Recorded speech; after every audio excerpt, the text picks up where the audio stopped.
Assalamualaikum warahmatullahi wabarakatuh. Selamat berjumpa kembali di channel YouTube Mr. Suryadi yang berisikan informasi tentang wisata dan motivasi kehidupan.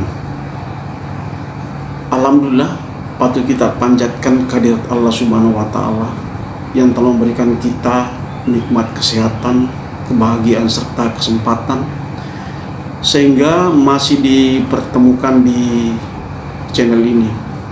Tak lupa juga sholawat dan salam kita aturkan kepada junjungan kita Nabi besar Muhammad SAW, para keluarga beserta sahabat, akhirnya sampai kepada kita umatnya. Bila dalam kehidupan menemukan sesuatu permasalahan yang positif, jangan pernah melihat siapa yang melakukan atau apa yang dilakukan, tapi lihat apa yang dilakukan atau apa yang diucapkan. Barangkali di kemudian hari ada manfaatnya bagi kita dalam kehidupan selanjutnya. Untuk pertemuan kali ini saya akan mengangkat tema yaitu adab.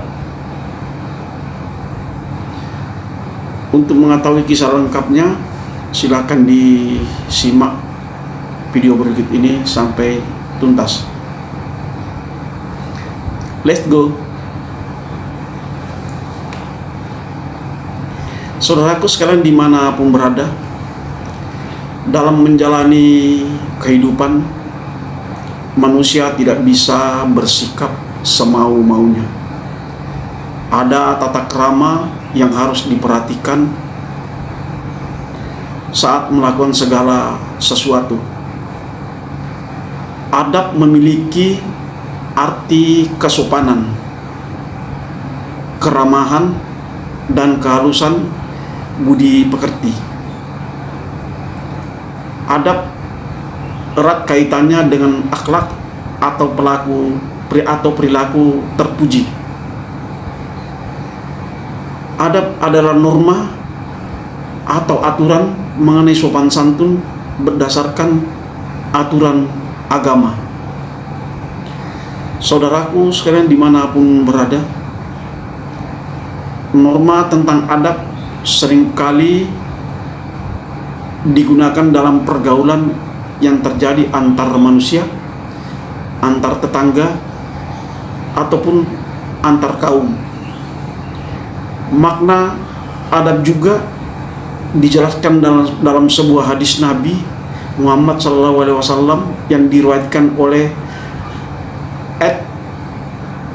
Tirmidzi. Nabi Muhammad SAW bersabda, jika seorang mendidik anaknya atau menjadikan anaknya beradab, maka itu lebih baik baginya daripada bersedekah setiap harinya setengah sah. Hadis riwayat Tirmidzi. Oleh sebab itu, guna mengingatkan kembali akan pentingnya adab dalam menjalani kehidupan, kebebasan dalam bermedsos ria tak jarang menimbulkan berbagai problematika di tengah masyarakat. Tak jarang informasi yang beredar tidak dapat dipertanggungjawabkan dengan adanya hoax, fitnah, ghibah, namimah, gosip, fitnah, pemutarbalikan fakta, ujaran kebencian, permusuhan, kesimpang siuran, atau informasi palsu, dan hal terlarang lainnya yang menyebabkan disinformasi sosial.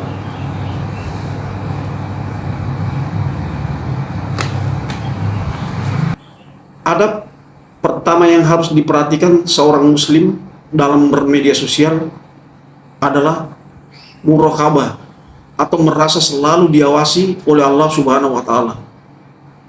Apapun yang kita sebarluaskan di media sosial termasuk niat di balik postingan tersebut, harus disadari bahwa Allah Maha mengetahui. Segala saudaraku sekalian dimanapun berada, dengan selalu merasa diawasi oleh Allah Subhanahu wa Ta'ala, kita hanya akan menggunakan media sosial untuk hal-hal yang membawa maslahat. Allah Subhanahu wa Ta'ala berfirman yang artinya, jika kamu menampakkan sesuatu atau menyembunyikannya, maka sesungguhnya Allah Maha mengetahui segala sesuatu. Quran Surah Al-Asab ayat 54. Saudaraku sekalian dimanapun berada, dalam hal ini Majelis Ulama Indonesia atau MUI dalam fatwanya nomor 24 tahun 2017 menyampaikan tentang hukum dan pedoman bermuamalah melalui media sosial. Fatwa ini mengatur tentang hubungan sosial sesama manusia, mulai dari mengirim pesan di media sosial hingga cara memastikan kebenaran informasi yang beredar. Seorang muslim harus senantiasa meningkatkan keimanan, mempererat persaudaraan, mengokohkan kerukunan, dan tidak mengajak kepada hal-hal yang maksiat. Saudaraku sekalian dimanapun berada, paling penting bagi seorang muslim untuk melakukan tabayun atau klarifikasi ketika mendapatkan informasi yang belum tentu kebenarannya.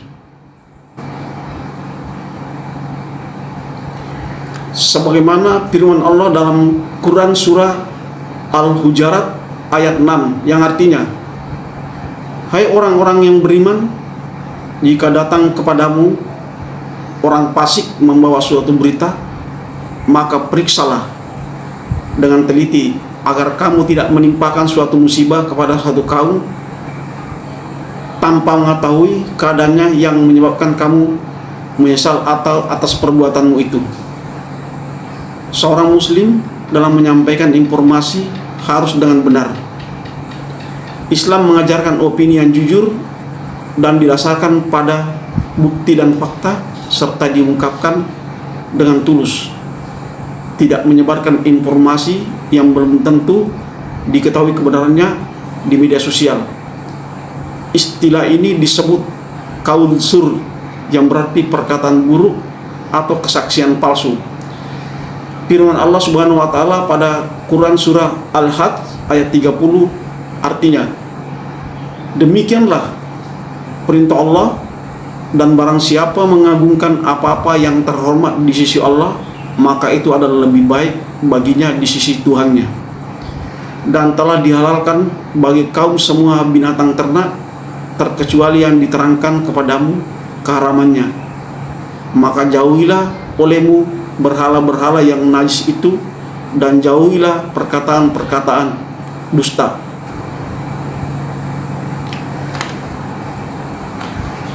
Perintah untuk amar ma'ruf nahi mungkar idealnya juga dipedomani seorang muslim dalam bermedsos. Sudah saatnya media sosial harus dipergunakan untuk mengajak kepada kebaikan, menyalurkan konten positif melalui berbagai platform yang saat ini banyak digemari masyarakat. Sosial media seperti YouTube, TikTok, Twitter, Facebook ataupun Instagram dan sebagainya merupakan media yang tepat dan mudah untuk menyebarluaskan kebaikan dan bertanggung jawab. Dan kita harus menjadi orang-orang yang masuk dalam golongan amar ma'ruf nahi mungkar, sebagaimana firman Allah dalam Quran Surah Ali Imran ayat 104 yang artinya, dan hendaklah ada di antara kamu segolongan umat yang menyeru kepada kebajikan, menyuruh kepada yang ma'ruf dan mencegah dari yang munkar. Mereka lah orang-orang yang beruntung. Saudaraku sekalian dimanapun berada, semoga di tengah arus globalisasi dan gencarnya informasi yang tiada henti setiap detiknya saat ini, kita semakin bijaksana dan arif dalam bermedsos ria. Akhlak yang mencerminkan pribadi muslim harus terus dipedomani, sehingga sebagai fasilitas dan kemudahan zaman dapat membawa maslahat untuk umat dan bangsa. Saudaraku sekalian dimanapun berada, betapa dalam kehidupan di samping kita harus berilmu, lebih penting adalah adab.